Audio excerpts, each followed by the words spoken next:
Des Batmobiles cassés aux gigantesques machines à éclairs, la nature est pleine d'inventions incroyables laissées à rouiller en paix. Aujourd'hui, nous allons donc nous aventurer dans la nature et les découvrir en examinant les technologies et véhicules abandonnés les plus insolites au monde. Métro sous-marin.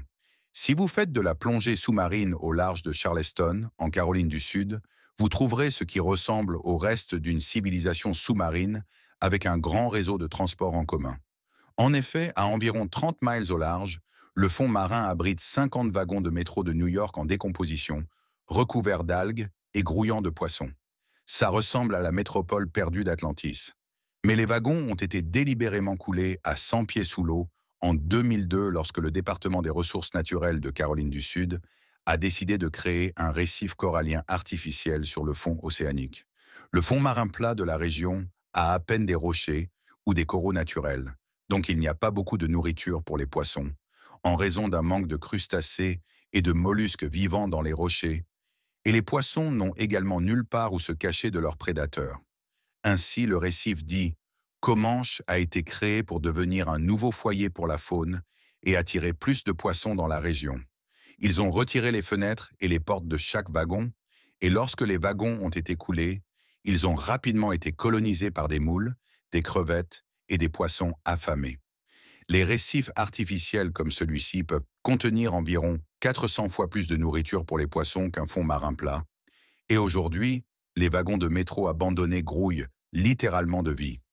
Mais c'est quand même 2 fois moins fréquenté que le métro que je dois prendre chaque matin. Avion français. À la périphérie de Cheville, en France, il y a un hangar rouillé et discret qui est devenu le foyer d'un ancien aérotrain des années 770. Ce morceau de métal est l'aérotrain 180, un véhicule futuriste développé par l'ingénieur français Jean Bertin. Bertin a construit plusieurs prototypes avec des esthétiques différentes, mais ils fonctionnaient tous comme de géants aéroglisseurs flottant sur un coussin d'air à quelques centimètres au-dessus d'une voie monorail spécialement conçue qui traversait le corps du train. Au fur et à mesure que le train se déplaçait, il pompait de l'air contre le haut et les côtés du rail, ce qui générait suffisamment de force descendante pour le soulever et suffisamment de pression latérale pour le maintenir sur la voie. Les trains ordinaires sont ralentis par la friction entre les roues et les rails, et les modèles couramment utilisés atteignent généralement une vitesse de pointe d'environ 100 miles par heure. Mais l'aérotrain flottant n'avait pas à se soucier de cette friction. Il pouvait donc voler au-dessus de sa voie à 267 miles par heure. L'I-80 était le dernier prototype et il a été terminé en 1974. Mais Bertin avait de la concurrence d'un autre système de train à grande vitesse, appelé TGV, développé par la Compagnie nationale des chemins de fer de France, SNCF. Les trains TGV circulaient sur des voies spéciales à grande vitesse, qui pouvaient les transporter à environ 200 miles par heure, mais ils ne flottaient pas. Ils pouvaient donc également utiliser des voies existantes plus lentes où la construction de nouvelles serait trop coûteuse. Cela le rendait beaucoup plus rentable que l'aérotrain. Et en 1974, le gouvernement français a annulé le projet de Bertin et a financé le TGV à la place. Le TGV est toujours utilisé aujourd'hui, tandis que la plupart des aérotrains ont été laissés à rouiller dans des entrepôts où ils ont été vandalisés et incendiés. Cependant, ce prototype 02 de l'aérotrain a été sauvé et exposé dans un petit musée à Versailles, et certaines des monorails sont toujours visibles dans la campagne française. Les vestiges du projet abandonné perdurent, et qui sait, peut-être qu'un jour, l'aérotrain volera à nouveau. Pouvoir illimité. Certaines inventions abandonnées sont si mystérieuses qu'il est impossible de dire ce qu'elles sont, comme ce gigantesque engin laissé dans une forêt près de Moscou, en Russie. Ça ressemble à un vaisseau spatial qui s'est écrasé sur Terre ou à le toboggan aquatique le plus étrange du monde. Mais en réalité, l'appareil est un générateur Marx situé à l'intérieur du centre de recherche haute tension, un établissement scientifique abandonné après la chute de l'Union soviétique. Cette machine est conçue pour se charger avec d'énormes quantités d'électricité avant de l'utiliser pour produire des éclairs artificiels. Des scientifiques soviétiques l'ont construite dans les années 1970 pour tester la résistance des lignes de puissance à bord des avions face aux éclairs. Mais le générateur était extrêmement coûteux à faire fonctionner. Donc, lorsque l'Union soviétique s'est effondrée en 1991, le nouveau gouvernement russe n'a pas pu se permettre de maintenir le Facility en fonctionnement. Cela signifie que le centre de recherche a été abandonné et laissé à la poussière. Cependant, son générateur Marx est toujours le plus grand au monde, et en 2014, le gouvernement russe l'a brièvement rallumé pour une démonstration afin de prouver qu'il fonctionne encore. Eh bien, je suppose que la foudre peut frapper le même endroit plusieurs fois. Le rêve américain. Je déteste vous le dire, mais la taille compte. Et ce prochain véhicule est aussi gros que cela peut être en matière de voitures abandonnées. Vous voyez, le rêve américain est la limousine la plus longue du monde, avec une carrosserie de 100 pieds de long qui abrite un jacuzzi, un héliport et une charnière au milieu pour tourner au coin des rues. Neige a été construite en 1986 par J. Orberg, un designer automobile qui a notamment développé la DeLorean, de Retour vers le futur. Il espérait que les studios d'Hollywood loueront la limousine et l'utiliseront dans leurs films. Mais elle était incroyablement coûteuse à entretenir et un cauchemar à garer, si bien que personne ne voulait la louer. À la fin des années 90, Jay a abandonné son rêve et a laissé la limousine dehors à côté d'un entrepôt du New Jersey. Il pensait que le véhicule abandonné resterait là à pourrir pour toujours, mais il l'a mise sur eBay au cas où quelqu'un voudrait encore l'acheter. Environ 20 ans plus tard, en 2014, un homme nommé Mike Manning l'a acheté pour une somme non divulguée dans le but de la restaurer, mais il a découvert qu'il ne pouvait pas se permettre les réparations nécessaires. Donc, en 2019, il l'a vendu à Michael Deezer, le propriétaire d'une immense collection de véhicules conservés au musée automobile d'Orlando, en Floride. Deezer avait les fonds nécessaires pour restaurer la limousine, et après 3 ans et 250 000 $, le rêve était à nouveau vivant. La voiture a été entièrement restaurée et aujourd'hui, vous pouvez voir la plus longue limousine du monde au musée automobile d'Orlando. Chemin de fer rouillé. Dans le salar de Uyuni, le plus grand désert de sel au monde en Bolivie, se trouve un cimetière avec plus de 100 corps se décomposant sous le soleil. Mais ce n'est pas un cimetière pour personne. Le cimetière des trains est une zone du désert de sel près de la ville d'Uyuni qui contient plus de 100 wagons de trains abandonnés qui y sont restés depuis les années 1940. En effet, Uyuni a été fondée en 1890 et plusieurs chemins de fer ont été construits pour la relier aux autres grandes villes de Bolivie. Cela a permis à Uyuni de devenir un carrefour ferroviaire reliant les villes ensemble, et elle est rapidement devenue un important hub de transport dans l'industrie minière bolivienne. Les trains transportant de l'étain passant souvent par là, en route vers leur destination finale. Uyuni voulait établir un réseau ferroviaire encore plus grand au début du XXe siècle. Alors ils ont importé de nombreux nouveaux trains de Grande-Bretagne. Cependant, l'industrie minière a connu un déclin dans la seconde moitié des années 440. Donc les trains n'étaient maintenant plus nécessaires. Et les habitants démoralisés d'Uyuni les ont abandonnés dans le désert, où ils ont rouillé depuis. Normalement, le manque d'humidité et l'air sec du désert empêcherait le métal de rouiller si gravement. Mais le salar de Uyuni est en fait le plus grand désert de sel du monde, ce qui signifie que c'est les restes d'un lac d'eau salée qui s'est évaporé il y a 40 000 ans. Tout le sel est de rester, donc chaque fois que le vent souffle, il recouvre le cimetière des trains, ce qui ronge le métal et accélère le processus de rouille. Bon, quelqu'un doit mettre ces pauvres carcasses de locomotives dans des cercueils. Over and out. Porto Rico est un magnifique paradis insulaire, mais si vous vous aventurez dans les forêts tropicales autour de la ville d'Arecibo, vous trouverez une énorme tache se dressant parmi les arbres.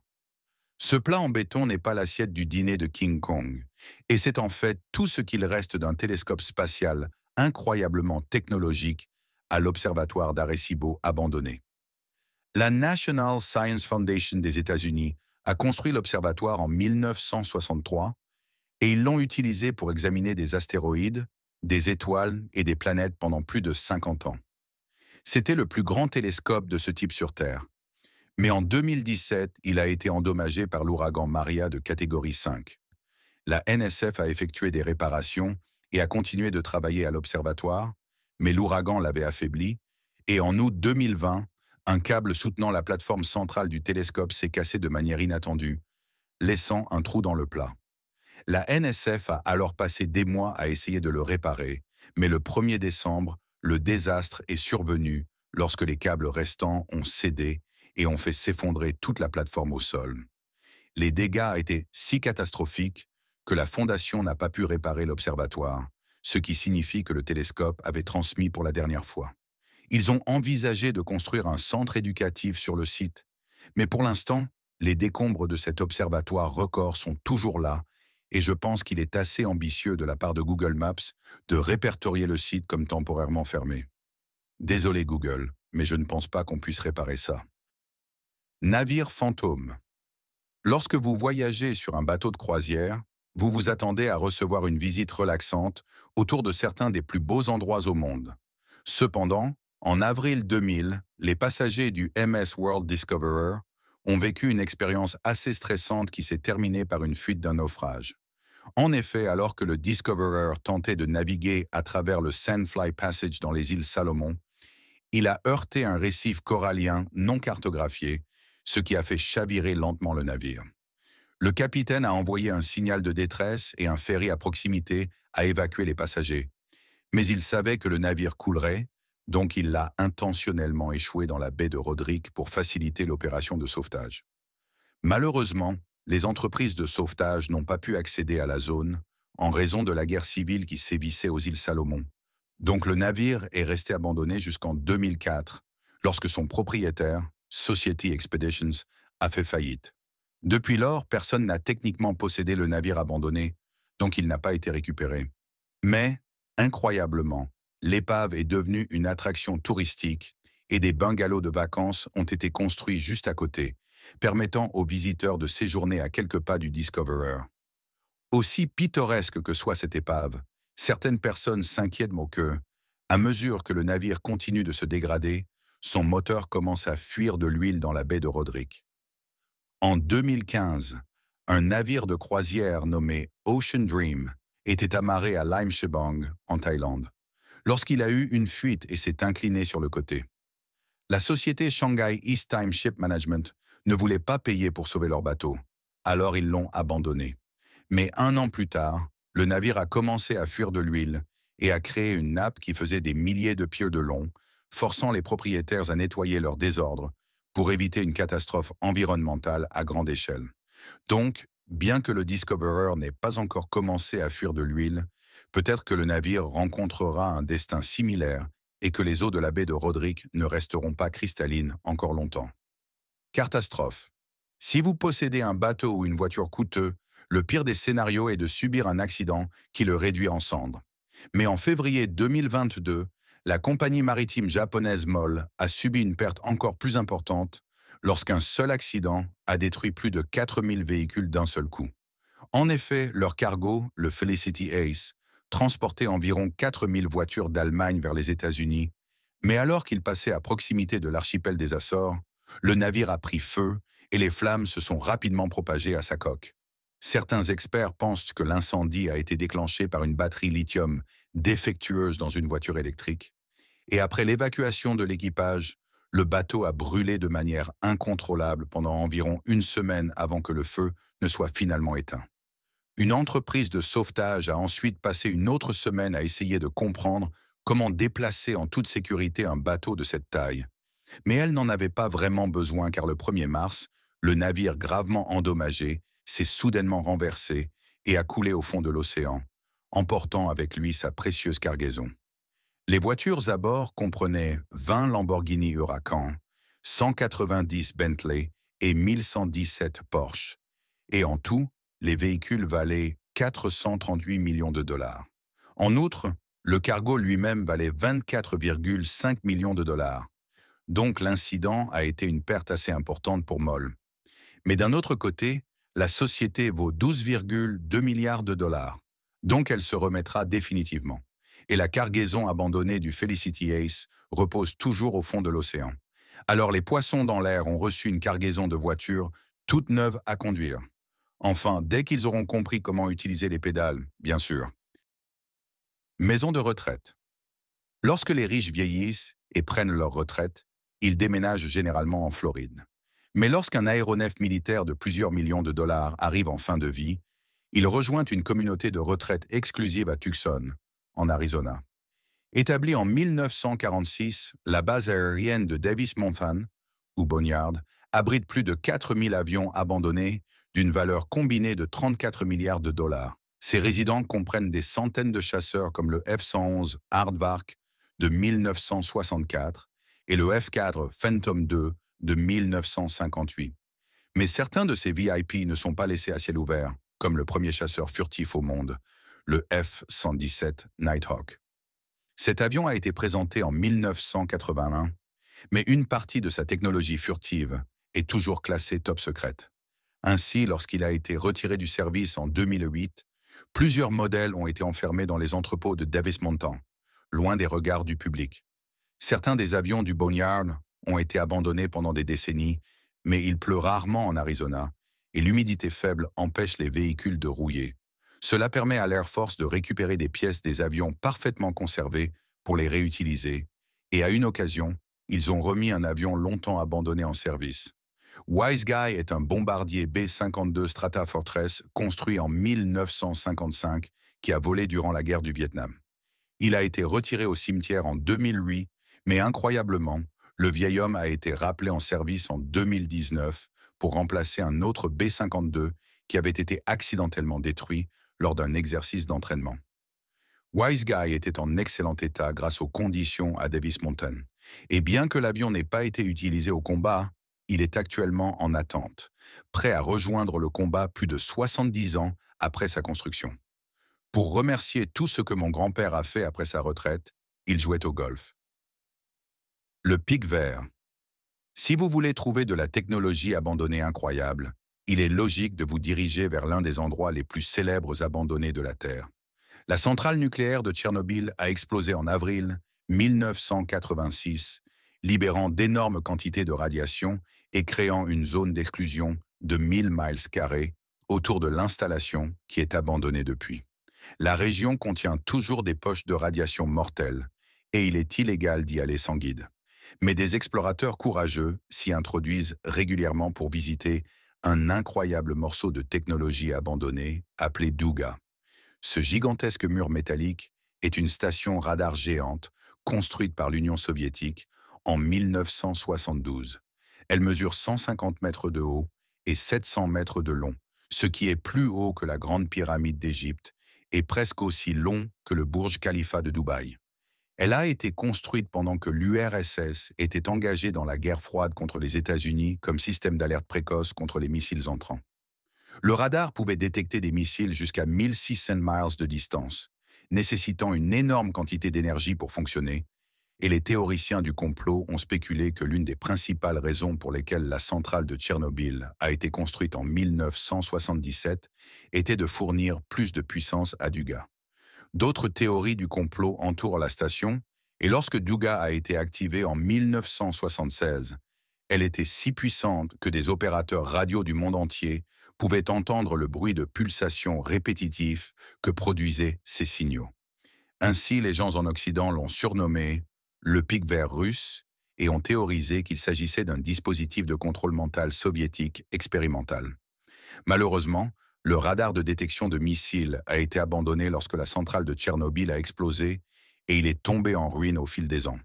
Donc, même si la station était vraiment une machine secrète de contrôle mental, elle ne fonctionne plus. Victoire à la glorieuse Union soviétique, camarades. Désolé, je ne sais pas ce qui m'a pris. En route pour un train à réaction. Avant que l'Union soviétique ne tombe en 1991, elle a développé de nombreux projets expérimentaux qui étaient trop complexes, coûteux ou carrément fous pour fonctionner. Ainsi, les forêts, hangars et dépôts de ferraille de la Russie moderne sont remplis d'inventions incroyables à moitié terminées, comme le wagon laboratoire à grande vitesse, ou SVL.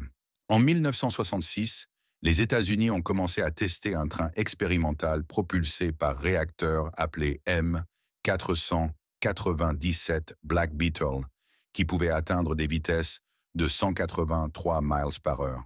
Les Soviétiques voulaient suivre le rythme, donc en 1970, ils ont pris un wagon d'un train ER-22 standard et ont fixé 2 réacteurs Yak 40 au toit. Le résultat fut le SVL et le train Frankenstein a réussi à atteindre des vitesses de 124 miles par heure.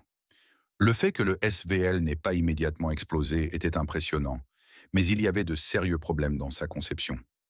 Premièrement, les moteurs à réaction sont assourdissants, donc ils ne pouvaient pas être utilisés dans les zones résidentielles.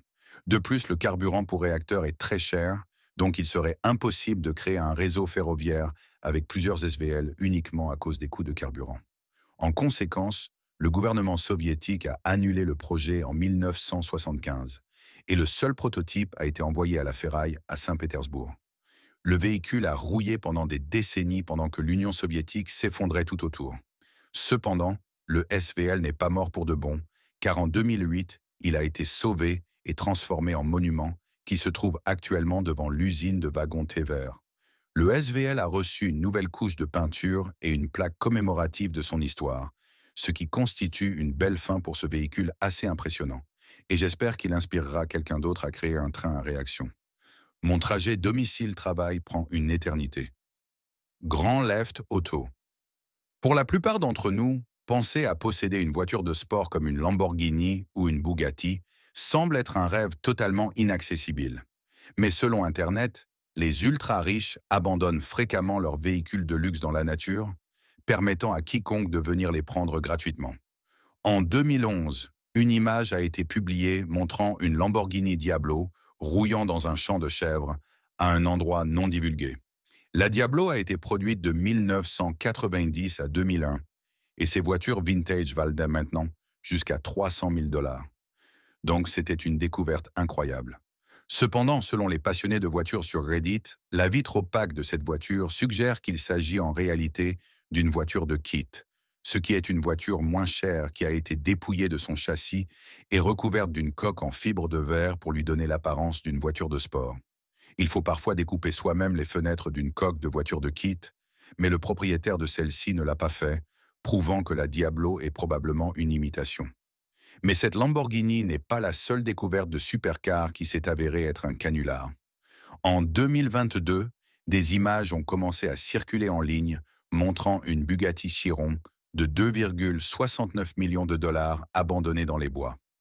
Cependant, il s'est avéré qu'il s'agissait d'un rendu 3D réalisé par un designer nommé Fabian Oberhammer, qui imaginait à quoi ressembleraient les supercars dans un post-apocalypse. Donc, malgré ce que dit Internet, le monde n'est pas vraiment rempli de supercars abandonnés dans des champs, des bois et des fossés prêtes à être prises. En fait, si vous voulez vraiment trouver une voiture de luxe abandonnée, il vous faudra probablement vous rendre à Dubaï. En effet, de nombreux expatriés étrangers déménagent à Dubaï et contractent des prêts pour acheter des véhicules coûteux. Mais aux Émirats arabes unis, vous risquez d'aller en prison si vous ne remboursez pas un prêt. Donc si un conducteur rencontre des problèmes financiers et ne peut pas se permettre de rembourser sa voiture, il évite souvent l'arrestation en abandonnant le véhicule et en fuyant le pays. Plus de 2000 voitures sont abandonnées dans la ville chaque année et elles incluent des véhicules de luxe comme cette Ferrari Enzo à 1 million de dollars qui a fini par pourrir dans un dépôt de police pendant des années. Mais les Émirats ne sont pas le seul pays du Moyen-Orient avec des véhicules abandonnés. Cette Ferrari F40 appartenait autrefois à Uday Hussein, le fils de l'ancien dictateur irakien Saddam Hussein. Uday a rencontré une fin violente aux mains des troupes américaines pendant la guerre d'Irak en 2003 et la voiture est restée abandonnée depuis. Mais je ne conseillerais pas d'essayer de la voler parce qu'en 2020, la sœur d'Uday a publié un message sur Twitter disant qu'il y aurait des conséquences si quelqu'un essayait de la prendre. S'attaquer à la famille de Saddam Hussein semble assez imprudent et le dépôt de la police de Dubaï semble bien gardé. Alors, au lieu de voler ces Ferrari abandonnés, essayons quelque chose d'un peu plus réalisable. Je doute que quelqu'un s'oppose à ce que vous voliez cette vieille Ford Falcon à Muckleford, en Australie méridionale, mais bonne chance pour la descendre de cet arbre. Le propriétaire du terrain, Eddie Ford, l'a mise là-haut avec une grue en 1985 comme une opération de publicité pour promouvoir un livre qu'il a écrit. Et elle est restée abandonnée là depuis. Mais la Ford n'est pas le seul véhicule qui a été trouvé dans un arbre. À première vue, le tronc dans le coffre de cette VW Beetle a l'air d'un Photoshop grossier. Mais certains enquêteurs en ligne ont découvert que ce modèle date de la fin des années 1960 et qu'en bon état, il est possible qu'un arbre puisse atteindre cette taille au cours de 60 ans. Donc cet arbre aurait en fait pu pousser directement à travers l'arrière de la VW en décomposition, lui donnant un intérieur en bois unique et rendant la voiture totalement inutilisable. Eh bien, aucune de ces voitures abandonnées ne vaut la peine d'être volée. Je suppose que je vais devoir en acheter une à la place. La forêt de voitures. Trouver une voiture en panne au milieu du désert ne semble pas particulièrement inhabituel. Mais si vous vous rendez à Goldfield, au Nevada, et que vous vous aventurez dans le Grand Bassin, vous tomberez sur toute une flotte de voitures abandonnées dans une formation très étrange. À première vue, cela ressemble aux conséquences de la poursuite automobile la plus épique de l'histoire, ou à une tempête de pluie automobile. Mais cette scène est en réalité une installation artistique de Chad Sorg et Mark Rippey appelée la Forêt internationale des dernières églises. L'installation a été construite en 2011 et est constituée de plus de 40 voitures de casse soigneusement empilées les unes sur les autres et enterrées la tête la première dans le sol. L'œuvre a établi un record du monde incroyablement spécifique pour le plus grand nombre de voitures renversées dans une œuvre d'art, et les artistes espéraient que la forêt servirait de toile vierge pour les artistes de graffiti en visite. Aujourd'hui, on peut dire qu'ils ont atteint leurs objectifs, car la forêt est devenue une attraction touristique populaire, et chaque véhicule abandonné est couvert d'œuvres uniques réalisées par des artistes du monde entier. Qui aurait cru que des véhicules abandonnés pouvaient réaliser des rêves? Mobile de film. Dans les comics et les films, la Batmobile est un tank amélioré que le Cap Crusader utilise pour poursuivre les criminels. Mais il semble que Bruce Wayne traverse des moments difficiles car il a dû abandonner sa voiture chérie. Au lieu de la laisser dans un fossé à l'extérieur de Gotham, elle a été abandonnée dans un parking du quartier Al-Quas de Dubaï, où elle est restée depuis 2015. Mais Batman n'est pas réel, et ce véhicule est en réalité une pièce de théâtre roulante qui a été utilisée lors de la production de The Dark Knight, puis expédiée à Dubaï pour promouvoir la sortie du film en 2008. Par la suite, la voiture a été acquise par un propriétaire privé qui l'a mise en vente pour $1 million en 2015. Mais surprise, personne ne l'a acheté et le véhicule est resté à prendre la poussière dans un parking depuis. Donc, si vous vous faites agresser par un criminel à Dubaï, le signal de détresse ne vous aidera pas. Mais si vous voulez comprendre qui vous a volé, je connais des gens qui se spécialisent dans la résolution de mystères. Ah, peu importe, il semble que Scoop et la bande aient fini de résoudre des crimes car ils ont abandonné la machine à mystère à côté d'un entrepôt à Blaine, Washington. Le van a été découvert en train de rouiller en 2018 et au début, personne ne savait d'où il venait. Mais certains enquêteurs sur Reddit ont découvert que cette machine à mystère n'avait pas été utilisée dans un film de Scooby-Doo, mais qu'elle provient en réalité du film de 2001 Jay and Silent Bob Strike Back.